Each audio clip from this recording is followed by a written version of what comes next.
Mirë po para arjes së dyndjeve avaroslave barbare, kishim një periudhë që quheshte periudha e unitarianëve ose krishterëve burimor, të cilët në realitet na çojnë tek besimtarët e Injilit ose ungjillor, që kanë qenë pasues të Isait alayhis salam. Dhe ata besuan në wahdanie, besim në një Zot.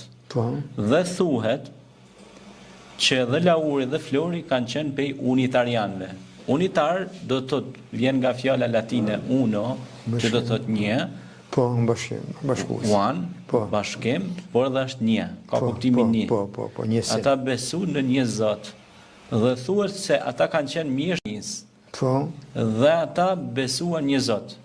Dhe kur morën vesh perandori Licini, që ishte në luftë me Konstantinin për çështjet pushtetit, dytë perandor me origjinë iliro-dardane, thuhet se u bë një luftë e ashpër për pushtet.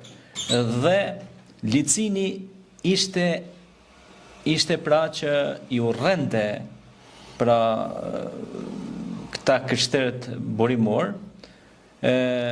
Konstantini do thot edhe ai kishte vendosur për të bërë ediktin që e bën me ediktin e Milanës, edhe bëhet zyrtare krishterizmi, mirë po akoma kishte në mesin e tyre unitarian burimor.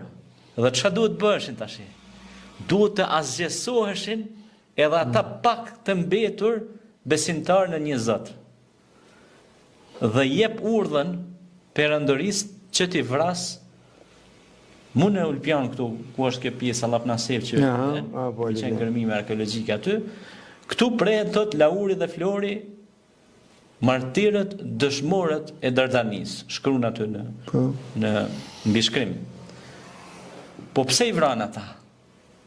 Ta shtrohet pyetja, se ishin besimtar? Po. Besuan në një Zot? Që në ka krem të besosh një Zot? Jo ka humbë Zot të tjerë. Jo ka humbë Zot të tjerë. Po si ka mundësi se këta historian që thirren si mjeshtër të arteve të historisë nuk e thonë këtë vërtet, po e mshefin këtë realitet.